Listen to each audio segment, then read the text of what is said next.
เพิ่นอยู่เฮือนได้จักมื้อครับ9 โมงหรือ8 โมงเลยเออบ่เพิ่นเพิ่นไปนะจักอันเพิ่นอยู่เฮือนได้จักมื้อคันเพิ่นไว้นี่เพิ่นอยู่เฮือนเฮาก็ลืมเลยมื้อนี้ก็มาพบมาพ้อกันอยู่เฮือนน้องกิ๊กเด้อพี่น้องเด้อเนาะบรรยากาศยามแลงพี่น้องเอ้ยใช้หือของใหม่บ่ของใหม่นะบ่ลี่มอบให้โดยโอ้คักเลยซะมันกี่พุ่นก็เป็นกำยังของลุงหนวดประพายลุงหนวดได้บ่เจ้าเจอกล้าจะเจอเราอยู่บ่ ก็เจออยู่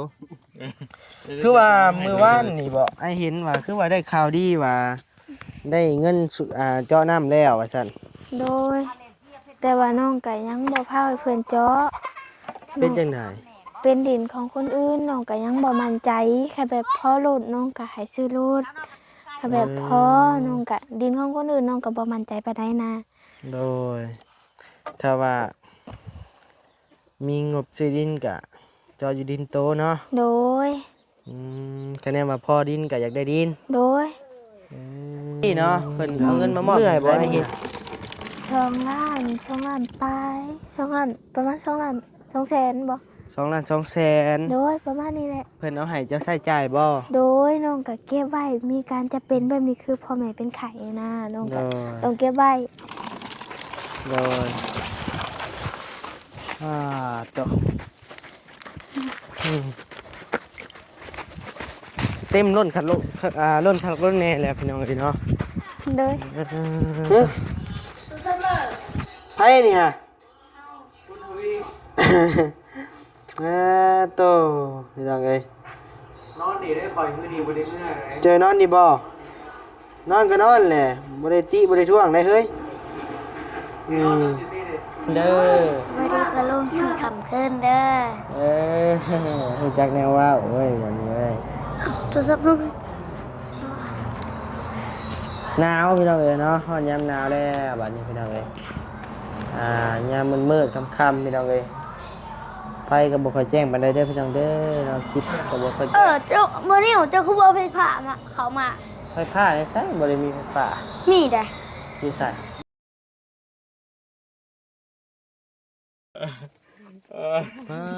โธ่พี่น้องเอ้ยเนาะเพื่อสิมาพ่อลูกพี่ใหญ่เฮานี่ก็ป้าตั้งเท่าใดมืดตั้งเท่าใดเว้นพี่น้องเอ้ยอยู่ใช่บ่ได้พบบ่ได้พ่อเพิ่นพี่น้องเอ้ยเนาะลึกแท้เลยเอาเลยมื้อนี้ก็มาพบมาพ้อกันอยู่เฮือนน้องกิ๊กเด้อพี่น้องเด้อเนาะบรรยากาศยามแลงพี่น้องเอ้ยใช้หือของใหม่บ่ของใหม่นะบ่ลี่มอบให้โดยโอ้คักเลยซะมันกี่พุ่นก็เป็นกำยังของลุงหนวดประพายลุงหนวดได้บ่เจ้าเจอกล้าจะเจอเราอยู่บ่ก็เจออยู่เดี๋ยวจะไปเอามาให้จังไงโดยยัง2 คนหั่นแหละโดยจ้าโอ้มันชะมัดโอ้โดยสบายดีมาจากต่างประเทศบ่ได้แม่นบ่โอ้ของไทยได้ผมมาเนาะใช้ยืดเอากว่ายืดเอาบ่โอ้เดี๋ยวบ่โอ้ยเนาะแนวอื่นคือยืดดีแหละใช่ยังยืดดีอ้าวยางกระติ้วไปอาบน้ำไม่ใช่น่ะไปหาบแม่โดยไปเดี๋ยวไปเบิ่งน้องเพิ่นหาบน้ำหาบในก่อนโดยพี่น้องเอ้ยเนาะสบายดีประธานยาวโดยมาได้ทางใดทางหมอลำบ่โอเคจ้ะโหเลยไปพี่น้องเอ้ยบ่ได้เมื่อยเด้พี่น้องเอ้ยเพิ่นนี่เนาะอาจจะเมื่อยอยู่แต่อดทนพี่น้องเอ้ยพี่น้องเอ้ยมาเบิ่งน้องกิ๊กเด้อพี่น้องเด้อนะมื้อนี้เนาะบัดนี้ก็ขอกราบทักทายสบายดีพ่อแม่พี่น้องเด้อเนาะมาทุกคนบ่ว่าสิอยู่ฝั่งลาวฝั่งไทยแล้วก็ต่างประเทศเด้อพี่น้องเด้อเนาะอันนี้บ่เฮือนแม่หมอลำโดยสบายดีเด้อแม่ตุ๊ดเด้อโดยสวนเพิ่นพี่น้องเอ้ยคือพี่น้องเอ้ยบรรยากาศสูบอยู่นี่บ่คือว่ามื้อวานนี่บ่ไอ้เห็นว่าคือว่าได้ข่าวดีว่าได้เงินเจาะน้ำแล้วว่าซั่นโดยแต่ว่าน้องก็ยังบ่พาให้เพิ่นเจาะเป็นจังได๋เป็นดินของคนอื่นน้องก็ยังบ่มั่นใจแค่แบบพอโลดน้องก็ให้ซื้อโลดแค่ ค่ะแบบพอน้องก็ดินของคนอื่นน้องก็บ่มั่นใจปานใดนะ โดยถ้าว่ามีงบซื้อดินก็จออยู่ดินโตเนาะ โดย คะแนนว่าพอดินก็อยากได้ดิน โดย อืโดยเมื่อยบ่ไอเห็นเจ้าหามน้ำ3-4 ลบแหละ น้องก็บ่เมื่อยมีแต่ว่าสู้ อืม สู้อย่างเดียว โดย ต้องดิ้นรนหาอยากได้หยังก็ต้องดิ้นรนด้วยตัวเอง โดยพ่อจะไปใช้แม่จะไปใช้มื้อนี้ แม่เพิ่นไปเยี่ยมน้าสาวเพิ่นเป็นร้อย อยู่ไส อยู่เที่ยงหลังพุ่น โอ้พ่อได้ซะ พออยู่เที่ยงเอาหลานให้น้อง แล้วเจ้าเอามาเฮ็ดเวียก โดยน้องเฮ็ดเวียกแต่ละมื้อน้องต้องได้เฮ็ด โด เฮ็ด ย สวยเพิ่น โดย น้องก็ใหญ่ซะมีแหละน้องก็ควรช่วยเพิ่นพอช่วยได้ โดย ตัวใดที่น้องช่วยบ่ได้น้องก็บอกว่าเจ้าเฮ็ดไปก่อน อืมโดยโดยเอาสูบน้ำ โดย โดยทางเบาลี่เนาะเพิ่นเอาเงินมามอบให้ได้มื้อน่ะ 2 ล้านปลาย2 ล้านประมาณ2 ล้าน2แสนบ่ 2,200,000 โดยประมาณนี้แหละ เพิ่นเอาให้เจ้าใช้จ่ายบ่ โดยน้องก็เก็บไว้มีการจะเป็นแบบนี้คือพ่อแม่เป็นไข้นะน้อง โด ก็ ย ต้องเก็บไว้ โดย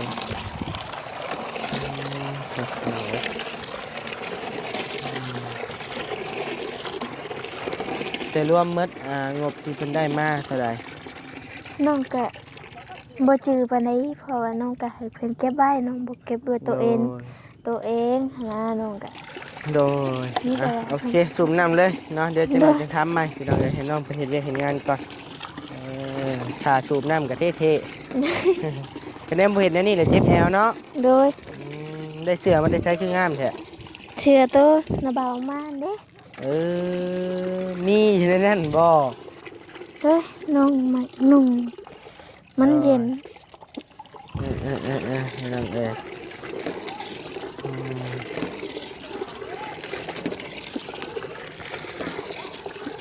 ึบมาเร็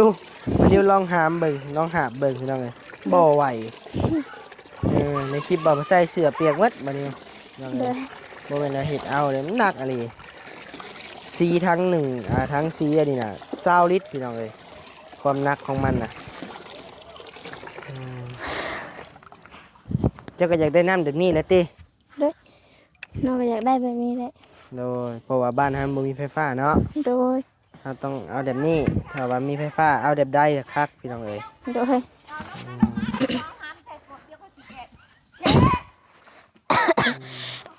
มื้อนี้บ่ได้ยินเสียงหมอลำนำมื้อนี้เนาะ บ่ได้ยินดอกเพิ่นอยากเวียก อยากเวียง โดย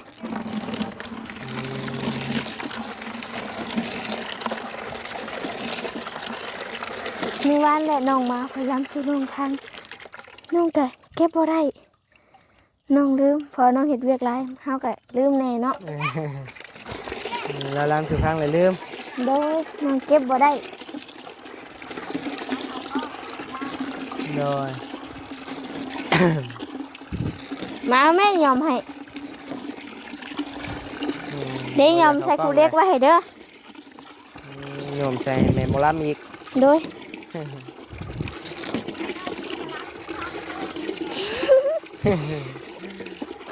จักทอนจักได้บ่ได้บ่กิกจักเล็กจักหน่อย บ่ได้ครึ่งหนึงก็น้องยังบ่ได้แล้ว บ่เอาคนครึ่งนะเอาโอ้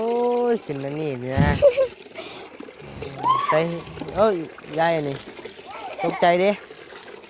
เอาจ้ะ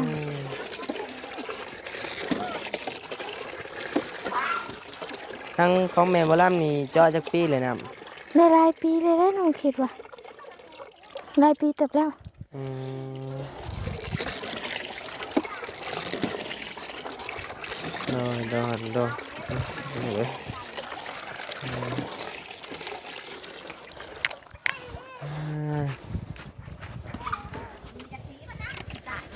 มันสิตาย ตีเป็ดบ่ เพิ่นตีไก่ง่วง อ๋อกล้ามมักใหญ่ไปจังนี่ บ่ฟัง บ่ต้องเอาเด้อผัวเด้อเอาเมียเด้อ โดย มักผู้หญิงหรือมักผู้ชาย น้องบ่มักไผน้องคิดว่าตนเองน้อง พอได้แล้ว เออง านไทยหน้าน้องก็ได้ ฮะ น้องก็ ขับรถไทยไทยหน้าผมบ่ โดย โอ้โหอยากเห็นเด้เนาะพี่น้องเนาะให้ก่อนเช้านี้พี่น้องเลยเช้านี้ชอบไม่ห่างเลย ไทย ครับ ขุด ไทยหน้าก็เป็นไทยหุดก็เป็น โดยน้องไทยขุดไว้ เออ ไม่ได้พอไปอยู่น้องก็ซอยเพิ่น ไทยแหละบ่ น้องท่านค่ะปีหน้าก็ไทยหมดเนี่ยเป็นพวกบริเวณเจ็ดนี่ได้เห็นนะ เอาเห็ดรถเอาคือสิเมื่อยอยู่เบิ่งทางเชียงนี่พี่น้องเลย โดย สูบรถเลยเมื่อยอยู่อันนี้ก็ได้โอ้ยเขาง่ายพี่น้องเลยเนาะอืม น้องคิดว่าตัวนี้เมื่อยกันน้องก็ตัดอยู่เนี่ย ว่าวเป็นพี่น้องเลยเนาะว่าวแบบมีสีหักพี่น้องเลยเนาะ โดย ไม่ข้านมันก็ได้พวก พอเอาตอนน้องไปหาบกระเบาแก้ว หัก มันนี่ เออเอาหาบเบิ่งลองเบิ่งทางบอนิวนี่ก็ยังบ่เคยเห็นน้องเพิ่นหาบจักเทื่อที่ว่ามาถ่ายพี่น้องได้เบิ่งเนาะเห็นแต่ในคลิปบอลี่คลิปหลายคู่หลายคนพี่น้องเลยคือต้องแอลอ่อนบ่หามนี่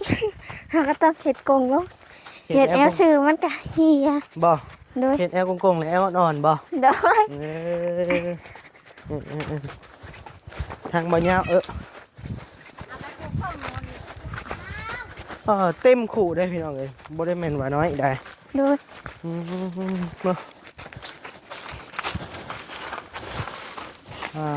ตัวเต็มล้นขัดล้นล้นขัดล้นแน่แล้วพี่น้องเลยเนาะ โดย ตัวใส่เห็นได้บัดนี้ตกข้างหน้าได้เฮ้ย บ่ต้อง เอาพี่น้องเลยเนาะเอาไปยังนี่นาง เอาไปให้ร้านอาบ เอาไปให้ร้านอาบ โดย สมุนเขาเอาน้ำนี่กินบ่ได้บ่ ได้บางทีต้องการน้ำกิน น้ำนี่ไอ้ว่ามันใช้กว่าน้ำมันอะไร ใช่ ใช้กว่าแต่ว่ามันมีหินปูนบ่มันมีปูนบ่เขาว่าน้ำตัวนี้เป็นตะกินกว่าน้ำตัวนั้นบ่ กิน เนาะ ได้อยู่น้องก็ เพ กิ ราะ น ว่าตามบันนี้เห็นโรงงานเพิ่นก็เอาน้ำบาดาลนี่ไปขาเสื้อมากินพี่น้องเอ้ยมันบ่มีขี้คุ้นตามเบิ่ง โดย แต่น้ำตัวนั้นมันอยากมีขี้คุ้นบัดนี้ว่ะมันมีแต่ขี้ดินขี้ขุ่นนะน้ำตัวนี้คือว่ามันใสอยู่ โดย ต้มน้ำนี่กินบ่ได้บ่นาง ได้บางทีน้องก็กินดิบเลย โดอันนี้น้ำอาบติ โดย น้ำกินบ่หรือน้ำอาบนี่ กิน น้ำกิน โดย น้ำกินมันขุ่นพี่น้องเอ้ยน้ำอาบรสชัย โดย จักแนวใดสวัสดีเด้อพ่อเด้อโดย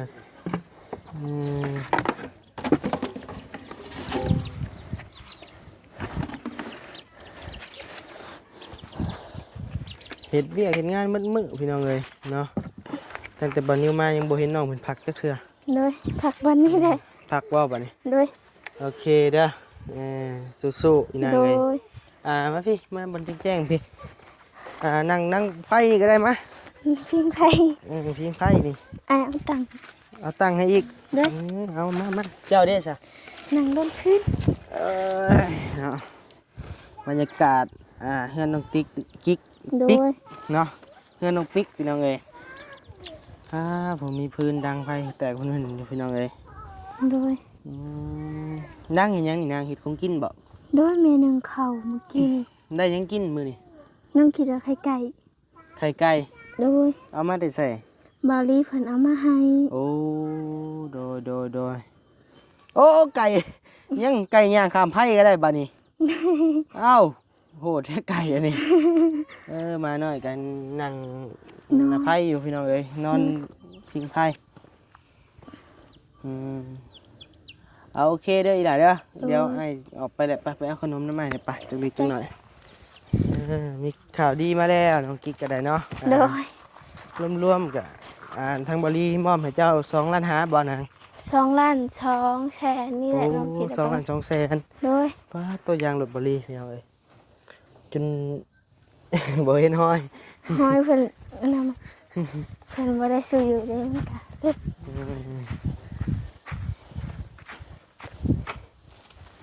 จะเอาขนมให้น้องเพิ่นก่อนพอได้อมพอได้หยับพี่น้องเอ้ยเนาะ โดย พอได้กิน ขอบใจ ของหวาน โดยขอบใจหลายๆขอสุขภาพแข็งแรงคำเจ็บบ่ให้ได้คำไข่บ่ให้มีขอให้เจ้าร่ำรวยเด้อ สาธุเนาะ โดย กินแก้เมื่อยของหวานเนาะ โดย โดยสบายดีปะลุงเนี่ยสบายดี โด ปะลุง ยสบายดี โดยเอาไอ้สิไปเยี่ยมทางพุ่นก่อนเด้อ โด เด้อย เดี๋ยวมื้ออื่นจะสิมาใหม่เนาะ โดย ส่งเสื้อก็เอามาแจกก็คือว่างามอยู่เลยเนาะ โดย ยังใหม่ยังงามอยู่โดยมาไอ้คนเนี่ยเขาใหม่ โด เอย ไปพี่น้องอย่าไปเดินหาแผดเก้าแผดก่อน แม่นลูกเราร้ายก็เดียวกระเดาะพี่น้องเอ้ยเนาะโดยเอาพี่น้องเอ้ยเนาะป้าโธ่พี่น้องเอ้ยต่อจากน้องกิ๊กเด้อพี่น้องเด้อเนาะมาฮอดเฮือนน้องสายฟ้าเป็นที่เรียบร้อยพี่น้องเอ้ยต่อจากเฮือนน้องกิ๊กพี่น้องเอ้ยเนาะโตผู้พี่น้องเอ้ยลุยเต็มที่พี่น้องเอ้ยเนาะเดินเที่ยงคืนยังบ่พักบ่เศร้าอยู่เนาะพี่น้องเนาะเดี๋ยวปิดเพลงก่อนพังค่อยแท้เพลงก็ได้สวัสดีสบายดีเด้อภาษาเด้อ สวัสดี โดยลุยเต็มที่เนาะ แม่นมันพอดีกระเทินหันแล้ว โดย มือมันเล็งไงมันปิดและหลอกใน สิไปจับมืออื่นเลยบ่ แผนการมันนั่นแหละแสดงตามแผนก่อนมือตื่นมาเลยย่องเลยแหละ ชายก็มีเลยติ โอ้ทายกันหลายเลย มีคนงานดิใช่โอ้โห ถือว่าได้อยู่ประมาณ4-5 สอบก็โอเคแล้ว โดยเอาคิวจะสูบแห้งเอาไปในก่อน บ้าจังใส่เอ้าโดยสบายดีเด้อนอนผู้เดียวบ่ผู้เราเลยห้องน้องบุญทวีน้องพี่น้องเนาะเดี๋ยวให้แม่เพิ่นนอนใส่ห้องนี้ได้ซะฮะไผนี่ฮะ โตพี่น้องเอ้ย นอนดีได้คอยมือดีบ่ได้เมื่อไร เจอนอนดีบ่นอนก็นอนแหละบ่ได้ติบ่ได้ท่วงได้เฮ้ยนอนอยู่นี่ดิ มาผัดเมื่อวันนี้ว่ะ เออ ผัดมาคือเก่า ไอพี่นอนนี่ได้มือดี นอนดีบ่โอเคพี่น้องเอ้ยมาพบมาพ้อกันยามค่ำๆกลางคืนเด้อพี่น้องเด้อเนาะยังบ่รียังบ่ได้มาแต่ว่าตอนนี้ไอ้รู้สึกว่าเงินไอ้เหี่ยหมดเลยเดี๋ยวนี้เหี่ยหลายแสนเติบเงินบ่นี้เหี่ยพี่น้องเอ้ยนั่นเห็นบ่ห่านนี่เห็นแล้วนี่เอ้ยพี่น้องเอ้ยยังเหลืออีกนี่พี่น้องเอ้ยย้ายมานำทางเลยคอยว่าต้องเหี่ยหลายบ่อนเลยไป น้าบอก อืม น้าอยู่ เอาเย็นๆให้ลงหน้า เลยอันน่ะบาร์บี้คอยหาเนี่ยเอาคาตั้งกล้องตัวจะใส่ไหมคอยเนี่ยเลยเดี๋ยวเว่ากับน้องเพิ่นก่อนบุญทวีได้หามเอาไปใส่เฮ้ยป้าแกงเบ็ดปันยังบ่มาอยู่เอาไหมหามาเห็นยังไงล่ะมันแยะเอ้าตัวคือบ่เสร็จมันบ่ทูมันอย่ามันปูแบบนี้แล้วส้มคักเปรี้ยวมากซะเหลือเกินพี่น้องเอ้ยเนาะไม่สบายดีปะลุงเน่ตัวหนึ่งเอาไม้ใส่ก่อนสบายดีปะลุงยามค่ำคืนเด้อ สวัสดีปลาลุงทำคำขึ้นเด้อ รู้จักแนวว่าโอ้ยวันนี้เอ้ย ตัวสับน้อง หนาวพี่น้องเอ้ยเนาะฮอดยามหนาวแล้วบัดนี้พี่น้องเอ้ยยามมืดๆค่ำๆพี่น้องเอ้ยไฟก็บ่ค่อยแจ้งปานใดเด้อพี่น้องเด้อเนาะคลิปก็บ่ค่อย เจ้าเมื่อนี้เจ้าคือบ่เอาไปผ่ามาเขามา ไฟฟ้าเนี่ยใช่บ่ได้มีไฟฟ้า นี่เด้ อยู่ใส่ บนภาษาอยู่นะ พอสร้างแล้วเฮ็ดเวียกอยู่บ่เอาเข้าได้ตายพอสร้างเฮ็ดเวียกเดี๋ยววันนี้ตั้งกล้องก่อนพี่น้องเอ้ยเนาะโดยฮอดยามหนาวแห้งโพดนี่เฮาอาบน้ำเลยเขาว่าเจ้าเมื่อเลยได้เมื่อกี้นี่ บ่ เจ้าไปหาโรงเรียนบ่ แม่นไปหา น้องกิ๊กแล้วก็น้องหยังเด้น้องน้อยๆนะพี่น้องเอ้ยบัดนี้ว่าลงคลิปแหละตัวน้องเพิ่นทันพื้นน่ะคนอายุซ้ำสายฟ้านี่แหละพี่น้องเอ้ยเก่งอะลินั่นน่ะก็ได้บ่ต่างหยังกันกับสายฟ้าเลยบุญทวีไปยังบ่มาอยู่ โดย เพิ่นอยู่เฮือนได้จักมื้อครับ 9 โมงหรือ 8 โมงแหละ เออบ่เพิ่น เพิ่นไปนะ จักอันเพิ่นอยู่เฮือนน่ะได้จักมื้อ เพิ่นไว้นี่เพิ่นอยู่เฮือนเฮาก็ลืมเลยถ้าว่าจะมาก็หลายมื้อเติบได้เพิ่นอยู่ บ่ เห็นทุกมื้อเลยจะมา บ่ บ่เห็นแต่มื้อซื่นนี่จะมื้อว่าจะมื้อนี่มื้อซื่นนี่เพิ่นไปสิมื้อซื่นนี่ ไปบ่ มื้อซื่นไปแกงเบ็ดเด้ บ่เพิ่นบ่นอนเพิ่นมาแต่เงียบต่อได้จักมื้อเลยแต่ฮอดมื้อนั้นฮอดมื้อนี้ โอ้ทนเติบเลย หามื้อได้บ่ 5-6 มื้อแหละเอาเบิ่งนี่ น่ะ โดย หามื้อดี4มื้อไข่พี่น้องเอ้ยไปอีกแล้วบุญทวี ไปแกงเบ็ดแล้วไปเลยบาดนี่ใครแต่มีพอสร้างไม่สร้างอยู่น้ำพี่น้องเอ้ย